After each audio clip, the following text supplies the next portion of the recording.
예, 오늘 본문 말씀은 요한복음 6장 5절에서 13절입니다. 예.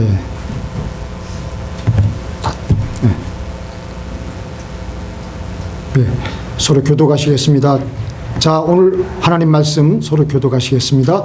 예수께서 눈을 들어 큰 무리가 자기에게로 오는 것을 보시고 빌립에게 이르시되 우리가 어디서 떡을 사서 이 사람들로 먹게 하겠느냐 하시니, 이렇게 말씀하신 분 친히 어떻게 하시고 빌립을 시험하고자 하시니라.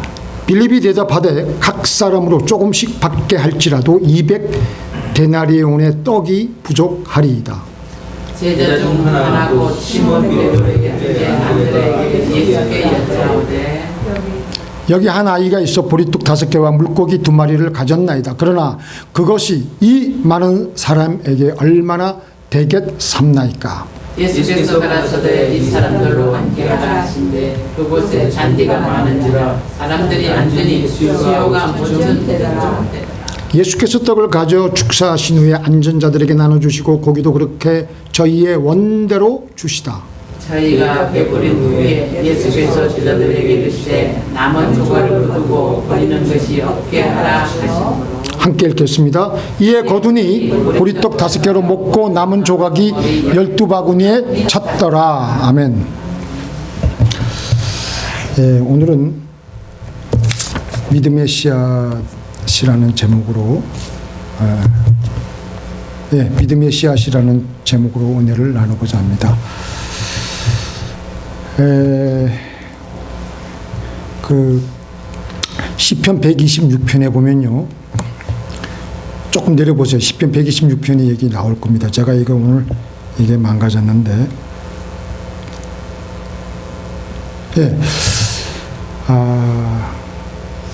한번 같이 읽어볼까요? 시작. 눈물을 흘리며 씨를 뿌리는 자는 기쁨으로 거두리로다. 울며 씨를 뿌리러 나가는 자는 반드시 기쁨으로 그 곡식단을 가지고 돌아오리로다. 여러분들 오늘 집에 가서 마저 시편 126편 1편 1절부터 4절까지 읽어보시면 더 확실하게 알 수가 있는데, 이 상황이 어떤 상황이냐 하면은 바벨로니아의 포로로 잡혀갔던 이스라엘 백성들이 고레스 왕의 그 왕령으로 칙령으로 이제 많은 그 이스라엘 백성들이 본토로 귀환을 했습니다.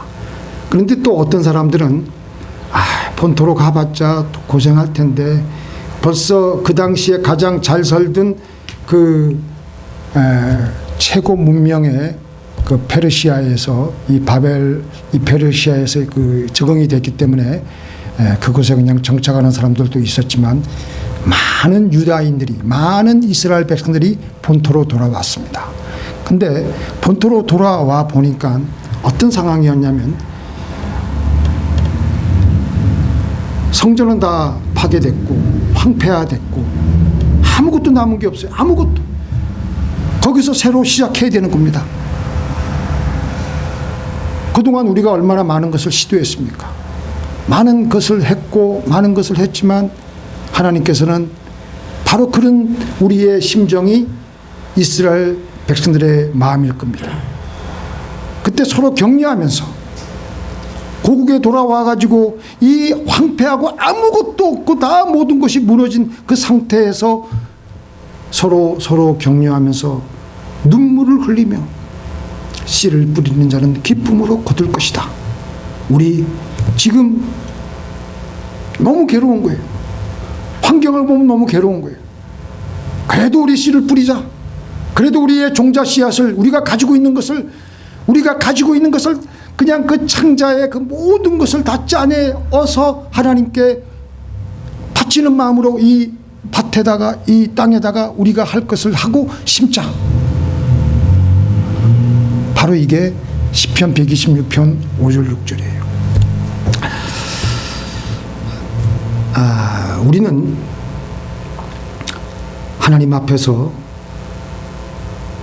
문제의 벽에 부딪혔을 때 많은 기도를 합니다. 그런데 솔직히 말해서 응답되지 않는 경우도 많습니다. 우리가 우리의 기도가 잘못된 것이라는 것을 대부분 알게 되지만 여리고의 장벽처럼 문제의 장벽은 움직일 생각을 하지 않습니다. 왜 기도해도 하나님은 전혀 이루어주지 않으실까? 하나님의 이름을 부릅니다. 대답 좀 해달라고. 불러도 대답 없는 이름이요, 부르다가 내가 죽을 이름이요. 정말 대답도 없고 내가 죽어갈 뿐인 비참한 상황입니다.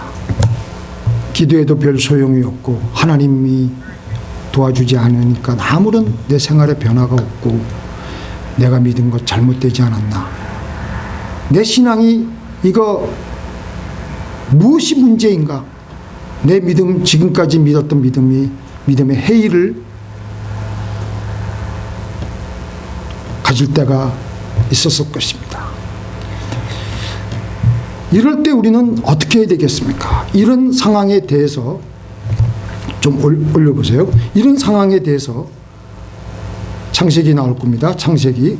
이런 상황에 대해서 하나님께서는 말씀을 통해서 우리에게 하나님의 법칙을 소개하고 있습니다. 네. 우리 같이 읽어볼까요? 시작. 땅이 있을 동안에는 심음과 거둠과 추위와 더위와 여름과 겨울과 낮과 밤이 쉬지 아니하리라. 땅이 있을 동안에는 하나님이 이 온 우주 만물 태양계를 지으시고 우주의 은하의 별을 딱 이렇게 뿌려 놓으셨을 때 이 특별히 이 태양계를 중심으로 하나님께서는 어떤 법칙을 정해 놓으셨냐면요, 심고 거두는 법칙에 따라서 우리의 삶을 운행하십니다. 그리고 우리의 삶 가운데 지구가 끊임없이 자전하고 공존함으로 낮과 밤이 교차되고 여름과 겨울이 계속해서 뒤바뀌면서 우리에게 다가옵니다. 그 중에서도 오늘은 우리의 삶에서 일어나고 있는 엄연한 심고 거두는 법칙에 대해서 말씀을 나누겠습니다. 하나님은 반드시 심고 거두는 법칙을 통하여서 우리에게 축복을 그리고 은혜를 주십니다. 우리에게 구원을 이루시기 위해서 하나님께서는 대가를 톡톡히 치르셨습니다. 하나밖에 없는 독생자이신 예수님을 심으셨습니다. 근데 여러분들 한번 생각해 보세요. 우리가 사도신경 고백할 때 천지를 지으시고 만물을 지으신 분이시, 만물을 지으신 전능하신 하나님이 너희들 이제부터 다 구원을 받으라 선포하면 다 구원 받을 수 있는 거예요. 그러나 하나님은 그렇게 하지 아니하시고 심음과 거둠의 법칙에 따라서 당신의 가장 사랑하는 독생자를, 우리들을 구원하기 위해서 심으셨습니다. 요한복음 12장 24절에 보면은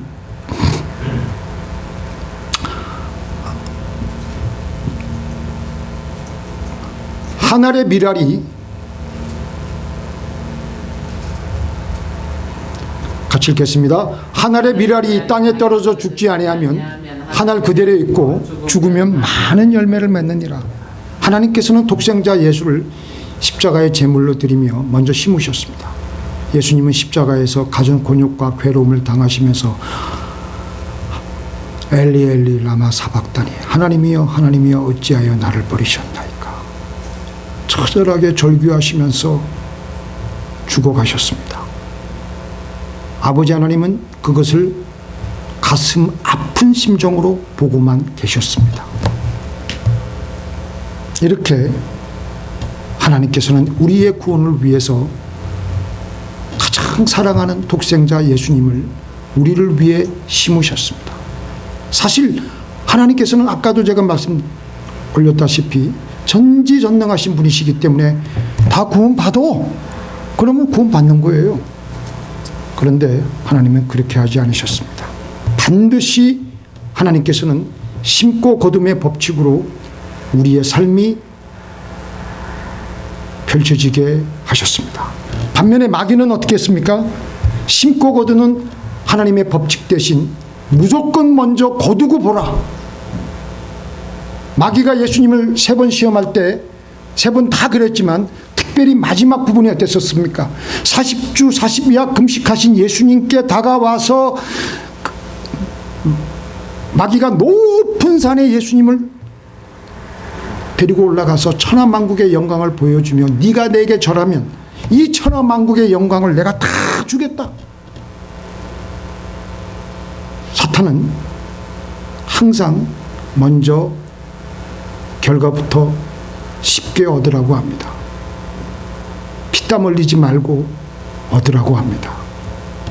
한 번에 천하만국의 영광을 얻으라고 합니다. 받기부터 하라고 합니다. 아무것도 하지 말고 나한테 절만 하고 아무것도 심지 말고 아주 쉽게, 얼마나 쉬워요. 그럴 때 예수님은 마귀에게 사탄아 물러가라. 기록되었으되 주 너희 하나님께 경배하고 다만 그를 섬기라 하였느니라. 하나님께서는 우리가 심고 거두는 법칙을 운행하심으로 우리는 거기에 맞추어서 살아야 우리는 축복을 받으며 살 수가 있습니다.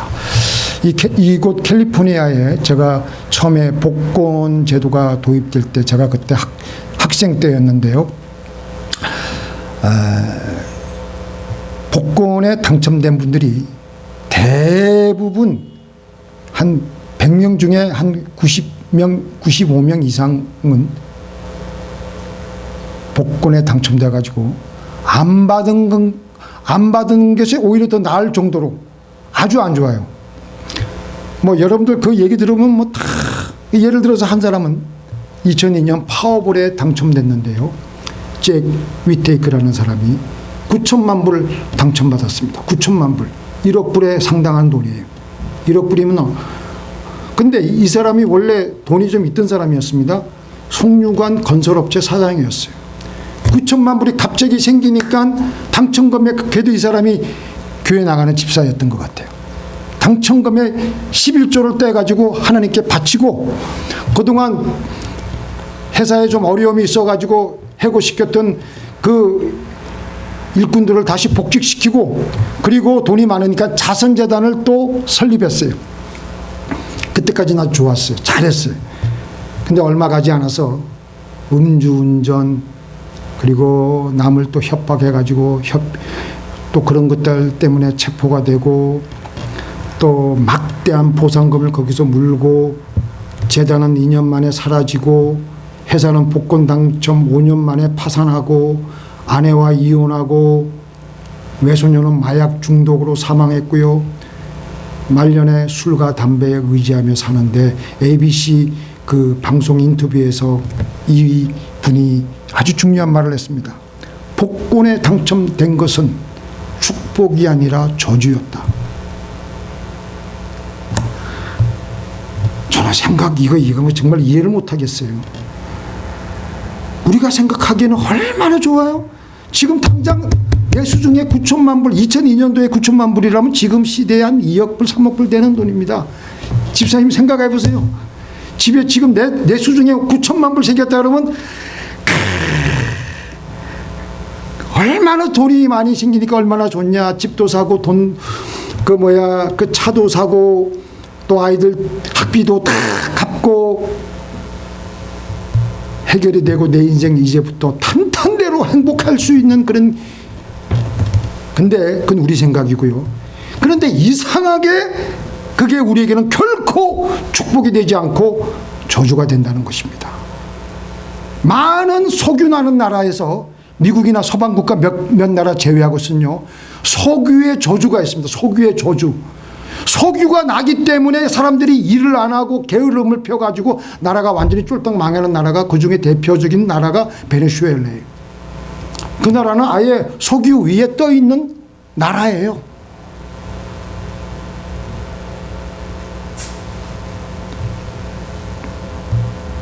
그렇기 때문에 우리는 기도하고 나서 하나님의 말씀대로 신고 거둬야 됩니다. 제가 요번에 느낀 것이, 요번에 장례식 이 독고찬홍 장로님 홀홀단신으로 이북에서 1947년에 월남하셨는데, 우리 최국현 집사님 다 그 연배신데 내려오셔가지고 잠잘 곳이 없죠. 밥 먹을 곳이 없죠. 그러니까 어저께 우리 일가 친척 때는 우리 동서 형님은 같이 이제 그때부터 고생해서 했는데 같이 신문 배달하고 가다가 처음에 차마 동아일보요 크게 할 수는 없고, 그래서 한기팅이 골목에 와가지고 큰 소리로 연습을 하고 나서 그 다음에 사람들 앞에 나와서 동아일보 조간이요 뭐 이제 그렇게 해가지고 신문을 간신히 팔아가지고 입지를 하고 그렇게 이제 살았는데, 그분이 받은 축복은요 이루 말할 수가 없어요. 지금 이 송유관 이 사장 받은 이 부 이상으로 받았어요. 이분. 물론 그 아들들도 다 잘 됐고. 그러니까 제가 그때 보면은, 저는 이남 사람입니다. 저는 바닷가에 있는 이남 사람이에요. 제가 느낀 것은 우리 어른들 보면은 다 그 연배인데, 저희 아버님도 보고 집 있겠다, 집에서 밥 먹여주겠다. 그런데 하나님이 없었어요, 거긴. 그러니까 지금 완전히 신세가 역전된 거예요. 마지막 말년이지만. 그래서 우리는 하나님의 이 심고 거두는 법칙이 얼마나 중요한 것을, 아까 그 송유관 사장처럼 먼저 교회에 당첨금에 11조를 하고 직원들도 다시 복직시키고 좋은 일 많이 했잖아요. 계속 그렇게 하면 좋을 텐데 하나님은 그렇게 운행하시지 아니하셔요. 거저 생긴 돈은요 반드시 우리에게 저주가 돼요. 보니까 그렇기에 하나님께서는 이스라엘 백성들에게 젖과 꿀이 흐르는 땅을 그냥 가서 그대로 젖과 꿀이 흐르게끔 하도록 내버려 두지 않으셨습니다.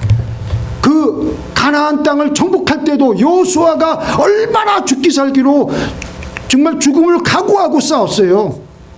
기브온 족속, 그 여러 많은 족속들을 그냥 그리고 가서도 개간해야 되고 개척해야 되고 그렇게 한 다음에야 비로소 젖과 꿀이 흐르는 땅이 되게 된 것입니다. 우리는 기도를 정성껏 하면 하나님께서 들어주실 것이라는 이방 종교에서 믿듯이 막연히 믿습니다. 실제로 우리가 기도 많이 하면요 우리의 클컬했던 심령이 시원해져요. 그리고 마음이 평안해지기 때문에 하나님이 응답해 주시겠구나. 그 중에 물론 응답되는 것도 있습니다. 하나님만이 하실 수 있는 일이 있기 때문에. 그러나 대부분 우리는 거기서 만족하며 더 이상 나가지 않습니다. 근데 여기서부터 중요한 거예요. 여기서부터. 저도 20년 전에 체험한 것이지만 우리는 이 기도 제목을 이루기 위해서 내가 하나님께 드려야 될 것을 우리는 생각해야 됩니다. 내가 하나님께 드릴 수 있는 최선의 것을 생각해야 됩니다. 하나님께서 이 기도 제목을 응답해 주시기 위해서, 이루어 주기 위해서 나에게 요구하시는 믿음의 씨앗이 무엇인지 하나님 알려주세요. 내가 가지고 있는 거, 내게 없는 거 말고 남의 거 훔쳐와가지고 심으라는 게 아니에요. 그러면 하나님께서 반드시 알려주십니다. 그렇게 해서 그걸 심는 거예요. 하나님께 드리는 물질도 그 중에 하나가 될 수 있겠죠. 11조, 특별 성교원금, 구제원금. 또 예를 들어서 담배를 못 끊어가지고 애타는 분들은 담배를 끊어버리는 것도 믿음의 씨앗이에요. 생활의 악습을 끊는 것도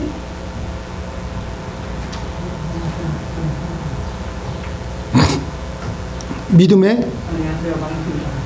앉으세요. Okay, can stay in. Yeah. 이런 것들을 심는 거예요. 결단하는 거예요.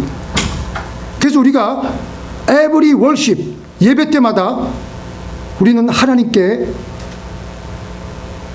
하나님, 내가 이제 이 기도가 끝나면, 이 예배가 끝나면 이 믿음의 씨앗을 심는 거예요. 그래서 이제 어저께 그 저쪽 교회 목사님은, 이종용 목사님 그 얘기하더라고요. 결단하는 거예요. 결단하는 것이 없기 매일 그냥 예배에 그냥 감정적으로 이모션만 취하고 은혜만 받고 눈물 흘리고 거기서 끝나면 더 이상 발전이 없는 거예요. 거기서 우리는 결단하는 거예요. 믿음의 씨앗을 심는 거예요. 예를 들어서 매일 새벽 기도하는 거. 제가 전도사 때 좀 게을렀거든요. 새벽에 5시에 일어나가지고 교회 나오는 거 힘들더라고요. 어떤 때는 밤 1시에 자고 막 그냥 그때 신학교 다닐 때 공부하고 애들이랑 또 청년부 학생들이랑 같이 늦게까지 하다 보면. 근데 제가 결단했어요. 그때 아예 교회 가서 새벽 기도 예배 시간에 자더라도 송장이 되더라도 난 가서 있는다. 그렇게 하고 나니까 정말 있게 되더라고. 그래가지고 그때 습관이 지금까지 이어졌는데, 그래서 우리는 그것뿐만 아니라 우리의 믿음의 씨앗은요, 우리가 어떤 기도 제목을 이루기 위해서 아이디어를 내 생활에 실행하는 것.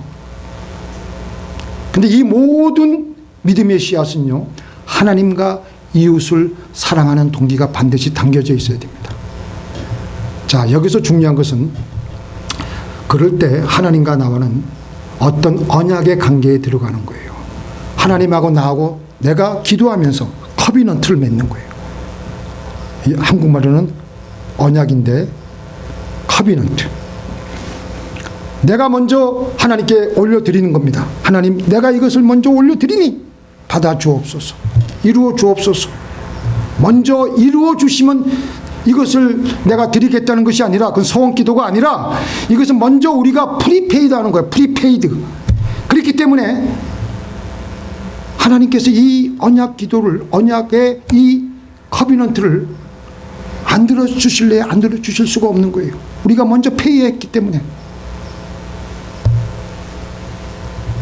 오늘 본문 읽어보면요, 남자만 5,000명, 부녀자까지 합친다면은 한 2만 명 될 것 같아요. 그 사람들이 광야에 나가서 예수님의 말씀을 들었습니다. 날이 저물어 가고 배가 고파서 허덕였어요. 예수님은 제자들에게 먹을 것을 주라고 그러고, 그 중에 누구 제일 똑똑해 보이는 빌립에게 가서 얘기했어요. 야, 이 사람들을 좀 먹여봐라. 다른 사람이 그렇게 말했다면 빌립이 말한 게 맞습니다. 근데 하나님이, 전능하신 하나님이신 예수님이 말씀하셨다면 무조건 어떻게 해야 될 텐데, 빌립은 뭐라 그랬냐면은 핑계부터 찾는 거예요. 예수님, 지금 200데나리온의 떡이 있어도 안 됩니다. 200데나리온의 떡이 얼마예요? 한 데나리온이 그 당시 일용할 그 당시 그 하루 노동자의 품삯이니까 200데나리온이면 오늘날로 말하면은 7개월치 월급이에요. 7개월치 월급. 그러면 한 2만 불 된다고 봐야 돼요. 돈도 없고 떡을 구할 수 없습니다. 그런데 그때 안드레는 주님은 없는 데서 있게 하실 것이다. 주님은 못하시는 것이 없으실 것이다. 라는 믿음으로 주님이 안드레에게 말씀하시기 전에 어떤 어린아이가 가지고 온 자기가 할 수 있는 거, 할 수 있는 방법을 다 보는 거예요. 내가 지금 가진 게 보이냐? 내가 가진 게 없으니까 남의 거를 뭐 뺏어오거나 훔쳐온 건 아니지만 그 아이한테 미리 양해를 구하고 가져왔을 거예요. 오병이요. 야, 이거 우리 주님께 좀 갖다 바치자, 같이. 오병이요. 떡 5개와 물고기 2마리. 그렇게 해서 그 아이가 기특하게 허락했어요. 그러니까 주님이 그것을 가지고 축사하시는 거예요. 떡을 떼면 또 떡이 나오고, 떡을 떼면 또 떡이 나오고, 물고기들을 또 나누어주면 또 나오고, 광야에 모인 사람들이 다 배불리 먹고 12강주리가 남게 되었던 것입니다. 마태복음 15장에도 비슷한 사건이 나옵니다. 이번에는 4,000명. 그때는 떡 7덩어리와 생선 2마리를 가지고 축사하셨어요. 하나님은 우리의 오병이요, 우리의 칠병이요, 이것 가지고 역사하십니다. 근데 이상하지 않아요? 하나님이, 전능하신 하나님이, 없는 것을 있게끔 하시는 하나님이 우리의 오병이요 칠병이요 없어도 얼마든지 그들을 먹일 수가 있으신데, 하나님은 반드시 오병이요 칠병이요를 통해서 심고 거둠의 법칙에 따라서 오병이어를 통해서 역사하셨습니다. 그래서 이 오병이어 칠병이어가 믿음의 씨앗이라고 하는 겁니다. 하나님은 우리에게 어떤 것을 이루기 위해서 믿음의 씨앗을 심기를 원하십니다. 누가복음 6장 38절 같이 읽겠습니다. 다음 거 시작. 주라 그리하면 너에게 줄 것이니 곧 후이 되어 누르고 흔들어 넘치도록 하여 너희에게 안겨주리라. 너희가 헤아리는 그 헤아림으로 너희로 헤아림을 도로 받을 것이니라. 자, 이게 뭐냐면요, 제가 사람들과의 관계에도 그래요. 내가 누구에게 주지 않잖아요. 그럼 내가 누구에게도 받을 수 있는 길을 다 내가 차단하는 거야, 미리. 우리 목사들끼리도 친구들끼리도 만났을 때 식사 대접 한 번도 안 해. 그런 사람이 뭐 누구한테 그 사람은 아예 해피 대상이야, 왕따 대상이야. 근데 남에게 가면 식사 대접하려고 그러고 식사 사고 그러면요, 사람들이 서로 모이려고 그래요. 서로 모이고 서로 살려고 그러고, 또 정말 어려움에 처해졌을 때 도움받을 수 있는 거예요. 이것은 하나님께도 마찬가지고 사람에게도 마찬가지입니다. 믿음은 바라는 것들의 실상이요. 히브리서 11장 1절 2절에서 여기서 믿음은 실상이라고 했는데요, 헬라어로 이 말은 후포스타시스인데 우리 한국말로 다시 번역하면 받침대입니다. 받침대. 저는 이 말씀 읽으면 제가 어떤 것이 떠오르냐면, 예전에 한국에 있었을 때, 그때는 우리가 수세식 이런 현대식 그게 안 갖춰 있고 수도가 옆에서 큰 다라이 하나 있고, 그리고 그 옆에 물 떠내 가지고 이렇게 하잖아요. 근데 그게 아니고 그래도 좀 조금 머리 있는 분들은 산발이 기억나시죠? 산발이, 그 세숫대에 받치는 산발이가 있는데 거기다가 서서 세수를 하는 거예요. 근데 세숫대에다가 물을 붓는데 산발이 중 하나라도 부실하거나 흐물흐물하면은 세숫대야에 물을 붓는 도중에 그 세숫대야가 자빠지고 물을 다 쏟아버립니다. 마찬가지로 우리가 믿음으로 제대로 서 있는 받침대를 세우는 겁니다. 믿음의 씨앗을 심는 것은. 우리의 받침대가 마침내 견고해지게 되면, 하나님이 인정하시면 그때부터 하나님께서는 부어주시는 거예요. 그럼 우리의 하나님은 어떤 분이십니까? 왜 우리가 그토록 하나님만 의지해야 될까요? 하나님이 어떤 분이십니까? 이스라엘 백성들을 그 광야를 통과하게 될 때 300만 명이라 그러는데 저는 200만 명이라고 지금까지 설교해왔는데, 대부분의 또 성경학자들이 300만 명이라고 하는 분들도 있더라고요. 그 200~300만 명 되는 이스라엘 백성들이 광야를 가는데 아무것도 없어요. 물도 없고 양식도 없고. 그런데 하나님께서는 그들을 기상천외한 방법으로 만나로 먹이시고 메추라기로 먹이시고, 생수를 가는 곳곳마다 반석 위에 반석을 쳐서 물을 터뜨려서 그들을 먹이셨습니다. 사르밧 가부가 가뭄에 힘들었을 때 하나님께서는 그 엘리야를 그 집에 보냈습니다. 그리고 하나님의 지시대로 가부와 그 아들이 먹을 마지막 음식, 가루 한 움큼과 기름 한 병을 엘리야가 그 가부에게 말해서 가져오라 했습니다. 이 말이 이해가 되세요? 제가 어느 집에 갔는데 그 집에 정말 아무것도 없어요. 월세 낼 것도 없고 음식 살 돈도 마지막 먹을 딱 50불만 있는 거예요. 근데 그 50불을 저에게 가져오십시오. 저를 대접하십시오. 엘리야도 참 뻔뻔하죠.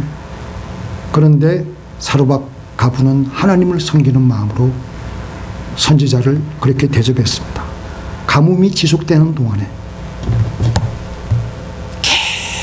계속해서 가루가 나오고 계속해서 기름이 끊기지 않고, 하나님은 세상에 있는 어떤 수요와 공급에 의해서 주시는 것이 아니라, 하나님은 애굽에 있는 식량을 뺏어가지고 이스라엘 백성들을 먹이신 것이 아니라, 하나님 당신의 가지고 있는 부요하심으로 한 번도 경험해 보지 못한 방법으로 사르밧 과부의 필요를 채워주셨습니다.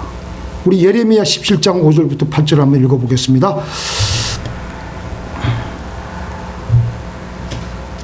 우리 같이 읽겠습니다. 시작. 여호와께서 이와 같이 말씀하시니라. 무릇 사람을 믿으며 육신으로 그의 힘을 삼고 마음이 여호와께서 떠난 그 사람은 저주를 받을 것이라. 그는 사망의 떨기나무 같아서 광야 간조한 곳 건건한 땅 사람이 살지 않는 땅에 살리라.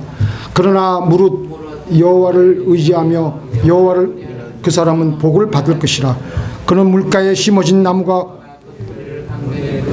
더위가 올지라도 두려워하지 아니하며 청청하며 가무는 해에도 걱정이 없고 결실이 그치지 아니한 것 같으리라.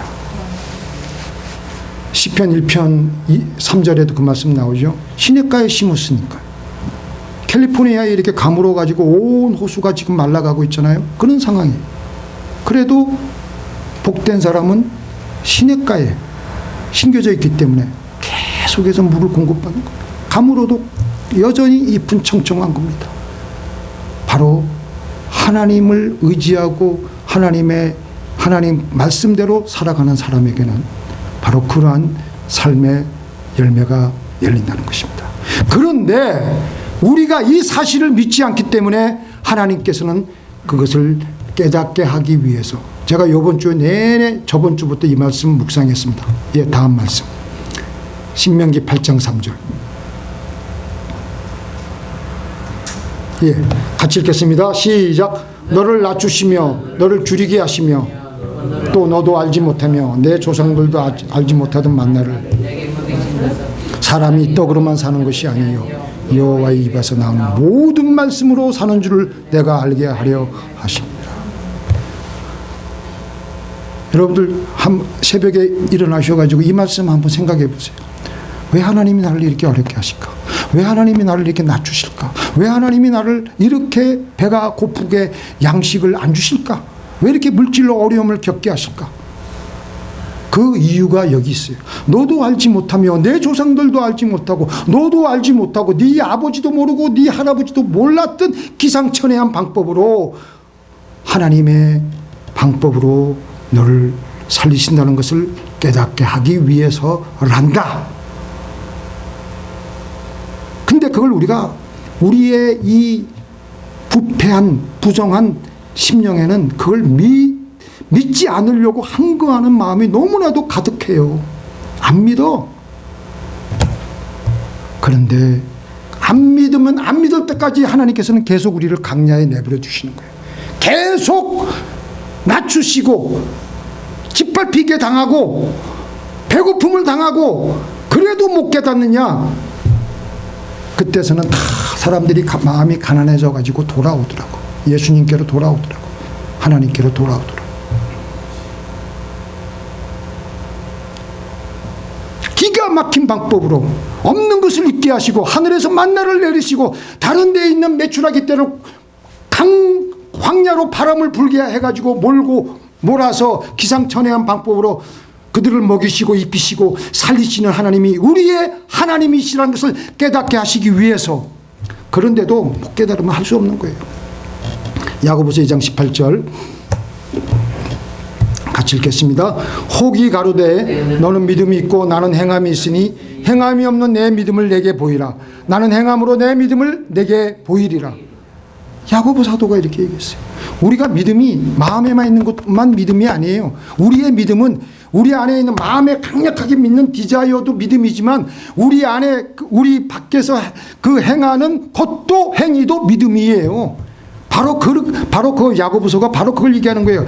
우리 안에 있는 이 믿음을 행함으로 보일 때 물론 하나님은 우리의 마음 다 아십니다. 그러나 우리의 보이는 믿음의 씨앗을 통해서 하나님은 반드시 역사하십니다. 그동안 기도해도 이루어지지 않았다면 이제 우리 여러분들이나 저나 이제 팬데믹이 다 이제 끝나갑니다.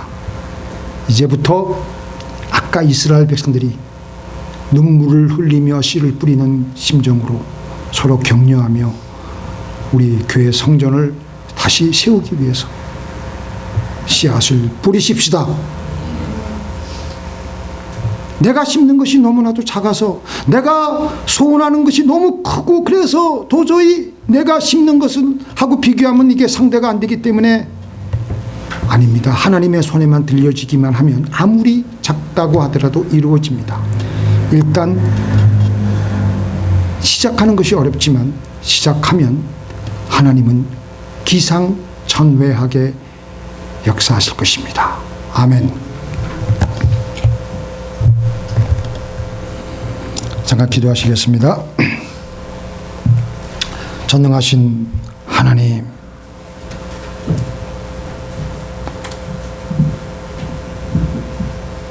우리에게 새로운 시작을 할 수 있도록 팬데믹이 끝나게 하여 주심에 감사를 드립니다.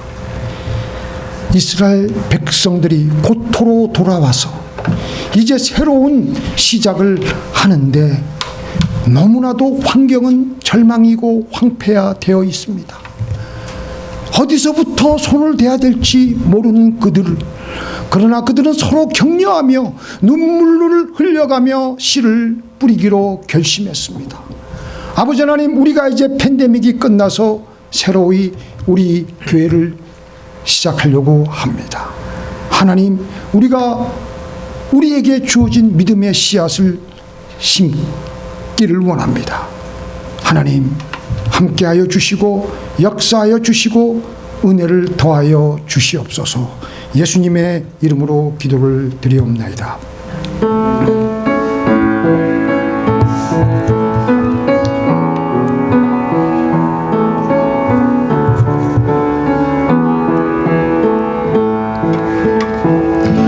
깊은 절망의 수렁 가운데 주님께 닿을 수 없던 우리, 어둠 밤중에 하늘을 향해 주의 이름 나 부를 때, 어둠을 뚫고 오신 주 사랑 나의 절망 거두셔